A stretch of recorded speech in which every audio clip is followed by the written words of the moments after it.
Bonjour, nous sommes le dimanche 17 mai 2020 et ma vidéo s'intitulera Comment changer le monde?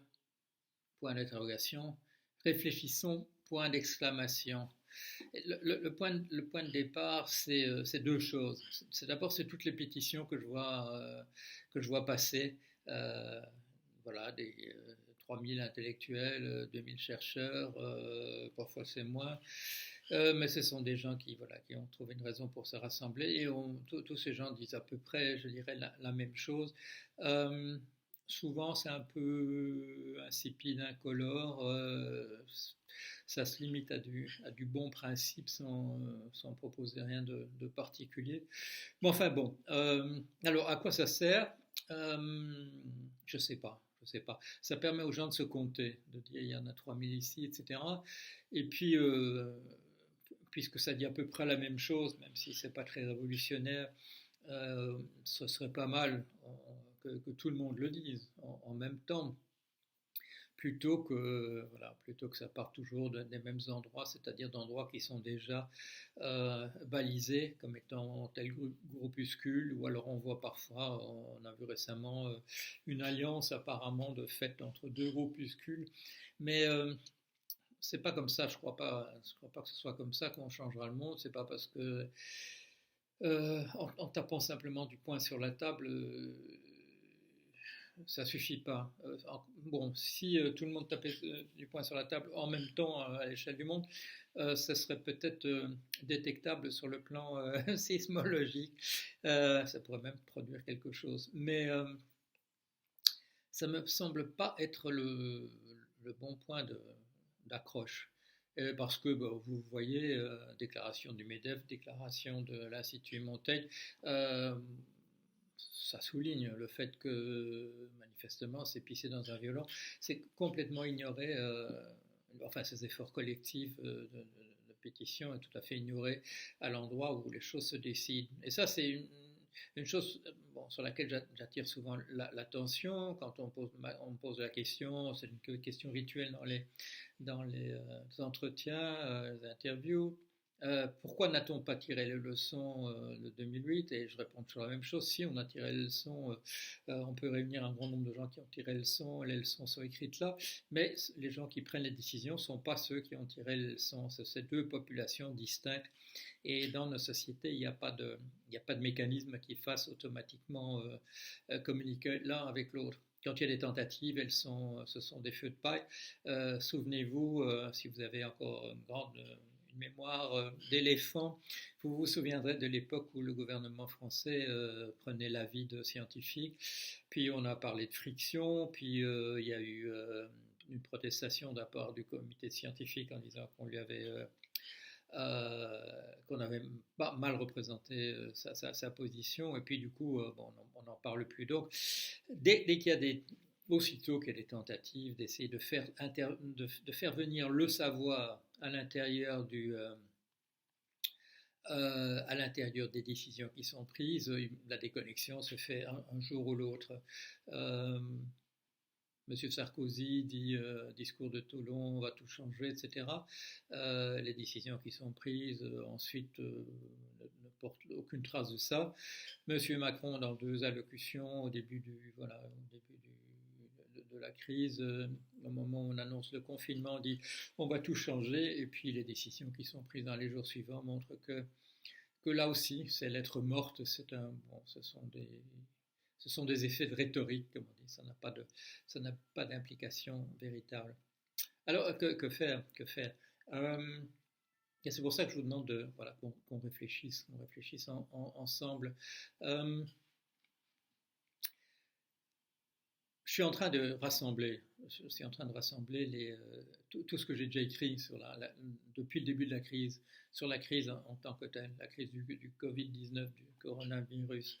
Pourquoi? Parce que je me commence à préparer les leçons que je donnerai à la rentrée à Lille, à l'Université catholique de Lille, et je suis en train de regarder ce que j'ai déjà écrit.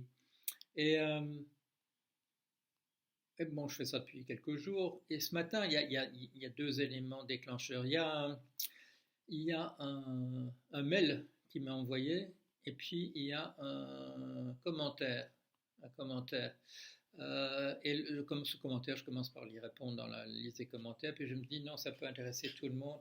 Je vais je vais y répondre de manière, voilà, devant tout le monde.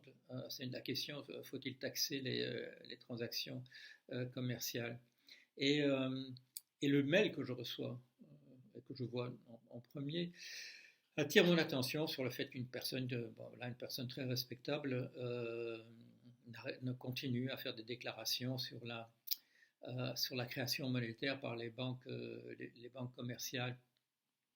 Ce type de raisonnement qui conduit souvent des personnes, je dirais même, dont on pourrait imaginer qu'elles ont un peu de connaissances sur le sujet, à dire ah, on veut une transition verte, et bien qu'on imprime des billets de banque et qu'on les distribue au bon endroit, des choses de cet ordre-là, alors que c'est plus compliqué. Et il y a la personne qui me dit oui, mais regardez, cette personne que tout le monde respecte, elle dit que les banques commerciales peuvent créer de l'argent. Et là je réponds, et c'est ce que j'avais fait d'ailleurs dans mon livre L'argent en mode d'emploi, aux gens qui imaginent ça, je dis, regardez, si on y réfléchit un tout petit peu, et alors je montre une contradiction immédiate de cette proposition. Et là, je me suis aperçu avec la personne dont on me parle, et avec une autre récemment, là aussi, une personne tout à fait respectable, que là, c'est là que ça achoppe. Quand je dis, si on y réfléchissait un tout petit peu, parce que ça calme, j'avance pas, parce qu'au moment où je dis, si on y réfléchissait un tout petit peu, qu'est-ce que je fais? Je convoque le mécanisme global. Je dis, mais puisque le mécanisme global est ceci, et que si on faisait cela, on aurait immédiatement une contradiction, etc. Et là, pourquoi ça passe pas? C'est parce que mon interlocuteur ne connaît pas le mécanisme global. Il n'en a même pas une représentation approximative. Ce qui fait que il y a une naïveté de ma part. Il y a une naïveté de ma part et je la remets en évidence quand je parle de la taxation des transactions financières. Je dis non, je dis non, moi je suis pas je suis pas pour le fait de bombarder, de tapisser de bombes la région pour essayer de voir s'il va se passer quelque chose. Non, de toute façon, ce seront les consommateurs qui paieront à l'arrivée si on met une taxe sur les banques à un endroit quelconque. Je dis non, il faut distinguer. Il faut distinguer les transactions financières qui sont utiles et celles qui sont nuisibles. Il faut décourager les nuisibles et encourager celles qui sont positives, qui sont utiles, et surtout pas les taxer à ce moment-là, mais qu'on taxe deux fois celles qui sont nuisibles, qui sont nocives. Et là je repense du coup immédiatement à la réponse que j'ai donnée à la personne qui me parlait de cette personne qui croit à la création monétaire par les banques commerciales, et je me dis ça accroche de la même manière, parce que pour distinguer une opération, ma tendance est de dire, si on y réfléchit un tout petit peu, on comprend tout de suite quelles sont les transactions ou les opérations financières qui sont utiles et celles qui sont nuisibles. Eh bien non, pourquoi? Parce qu'il faut comprendre déjà, il faut comprendre comment ça marche, il faut avoir une vue générale du système financier, comment c'est interconnecté, comment telle chose fonctionne, et vous le savez, je reviens toujours là-dessus. Les gens disent oui, écoutez, quand les taux augmentent, le prix des obligations baisse et l'inverse. Et c'est présenté comme une formule, comme un truc, comme une astuce. Voilà, il faut le savoir, etc. Et chaque fois, je reviens avec le mécanisme en disant oui, mais c'est pour telle et telle raison. Et ça ne porte pas sur les obligations ça ne porte que sur les obligations qui sont déjà en circulation, pas sur celles qu'on va créer, puisque c'est parce qu'on va les créer à un certain taux que les autres, etc. Bon. Et là, je fais encore un pas en arrière. Au moment où je me dis ça, je me dis, mais où est-ce que toi tu as appris ça? Pourquoi est-ce que tu sais comment tout ça marche? Et là, la réponse est immédiate. C'est pas en ayant lu des livres, ni même des articles. C'est parce que je l'ai trouvé sur le tas, sur le terrain. et que j'avais une formation, voilà, on m'avait appris d'autres domaines, on m'a appris la sociologie, on m'a appris l'anthropologie, j'avais appris les mathématiques appliquées, et voilà. Et quand je me trouve dans la banque, et que je me trouve devant un savoir oral des gens qui travaillent dans la banque, qui est un savoir tout à fait incomplet, parce que la plupart des gens dans la banque aussi travaillent simplement sur des formules apprises par cœur, avec aucune notion de la manière dont le système fonctionne. Et là, c'est une série, je dirais, d'ébahissement de ma part, de perplexité. Voilà un type, beaucoup de respect, voilà un type travaille chez Wells Fargo, il dirige la section de gestion du risque, c'est un type brillant, etc., etc. Et puis il me dit un truc sur les taux à terme, les taux forward. Et je dis non, non. Voilà. Et là, voilà, il me débite, il me sort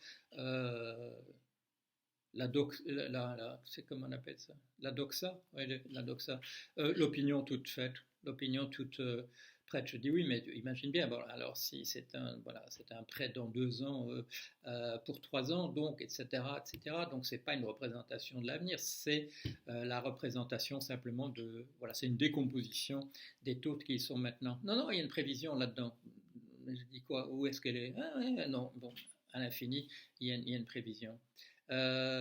Comme ça retombe toujours finalement sur tout le monde le sait, tout le monde le sait, mais tout le monde se trompe. C'est l'expérience que j'ai aussi dans les banques où quand je dis oui, mais écoutez, voilà, je dis à un type de KPMG, l'auditeur, je dis mais écoutez, nous, vous savez bien, nous on se trompe entièrement. Sur ce modèle-là. Bon, il ne permet pas, il prévoit que les prix des maisons pourraient baisser. Et il me dit, ah, je vais aller voir dans les autres banques, et puis il revient, il dit, non, ne vous inquiétez pas. Je dis quoi, c'est pas qu'il n'est pas fou le modèle. Non, non, mais tout le monde utilise le même, ne vous inquiétez pas. Alors j'insiste encore un peu, je dis oui, mais c'est un modèle de gestion du risque, et il faudrait quand même qu'il marche. Non, non, non, non, tout le monde est, voilà, la concurrence parfaite joue, voilà, vous êtes tous au même point. Vous êtes tous au même point avec un modèle faux. Voilà, c'est comme ça. Voilà, c'est comme ça que les gens raisonnent. Alors, qu'est-ce qu'on fait? On fait, à ce moment-là, je dirais, sur le plan individuel, on écrit un livre.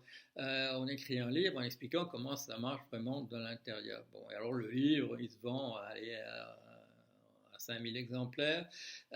Vous essayez depuis 10 ans de le faire traduire en anglais, ça intéresse absolument personne.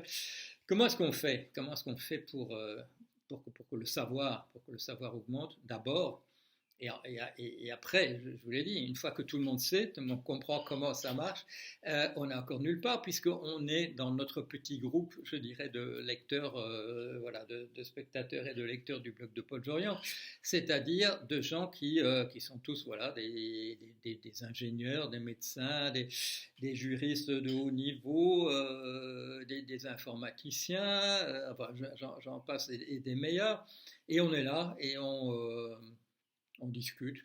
Et est-ce que la moindre personne qui décide de quelque chose en tirera la moindre conséquence? Il n'y a aucune garantie. Aucune garantie. Il faudrait qu'effectivement qu'il y ait c'est pas une question tellement de rapport de force, puisque je l'ai déjà évoqué avec toutes ces pétitions, etc. Ce qu'il faudrait trouver, c'est le moyen. Il faudrait trouver un chenal qui fasse, et il y a peut-être du rapport de force nécessaire derrière ça, bon, mais en arrière-plan, qui fasse que les leçons tirées, les choses comprises, informent les décisions qui vont être prises par la suite.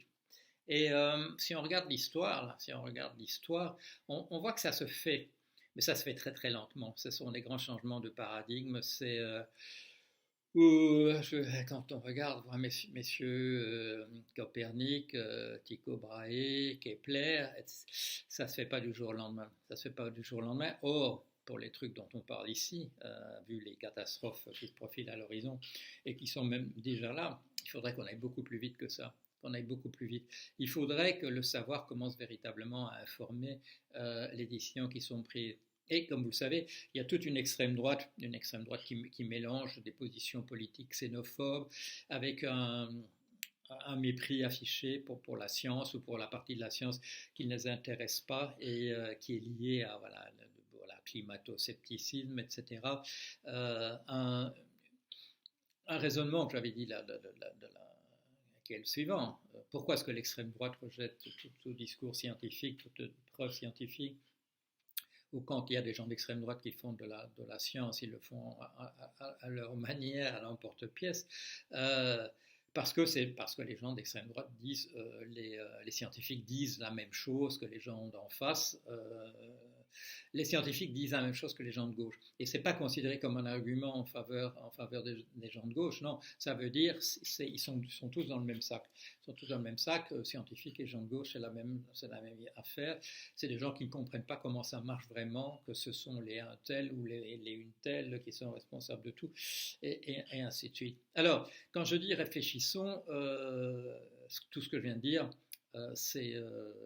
vous le savez déjà, la partie réfléchissons, c'est lançons une discussion sur ce qu'on peut voir comme être le point critique. Ça ne sert à rien qu'on accumule du savoir, c'est bon, c'est pas mal, et autant qu'à savoir comment ça marche, autant que le maximum de gens le comprennent et le sachent. Mais la question n'est pas là. La question, c'est de comment faire que ces feux de paille qui disent voilà, maintenant on va faire ce que les scientifiques nous disent et que ça dure 3 semaines, et encore quand je dis 3 semaines c'était peut-être encore moins. Que faudrait-il faire pour que ça tienne? On connaît les obstacles. Les obstacles, c'est souvent simplement que les gens qui ont été élus veulent être réélus la prochaine fois, et pour être réélus, on sait bien, il ne faut pas faire de vagues, etc. Sinon, ça passera. Ou alors on gueule, mais on gueule dans une opposition qui est une opposition systématique et dont on sait que le rapport de force est nul et ne permettrait pas à ce que ces idées communiquent avec les décisions qui sont prises. Comment faire pour que ça passe? Ça passe parfois, hein, je vais prendre une année, l'année 2009. L'année 2009, pourquoi 2009, je dis ça comme ça, mais pendant 2009, on me demande mon avis. On me demande mon avis sur toutes les questions d'ordre financier, économique, et voilà. Le problème pas là. Pour le moment aussi, on me demande beaucoup mon avis. Bon, c'est sympathique, c'est très bien, mais je ne suis pas plus confiant cette fois-ci quant au fait qu'on tiendra compte de ce que je dis. Ça paraît intéressant, on peut même se dire ici ou là que ça peut faire vendre des livres, mais ça ne fera pas encore changer le monde. Alors, voilà la question que je pose. Changer le monde, mais comment faire? Réfléchissons. Je lance le débat. J'ai mis un peu des éléments un peu disparates sur la table, mais je crois que voilà, j'ai rassemblé un certain nombre de choses qui me sont passées par la tête depuis ce matin et même ça a commencé hier dans la soirée. Voilà, allez, allons-y. Mais soyons pratiques, pragmatiques. Et pas des pétitions. Hein. Enfin, bon, on continue à faire des pétitions et à les signer, mais c'est pas là que ça va se passer. Allez, à bientôt.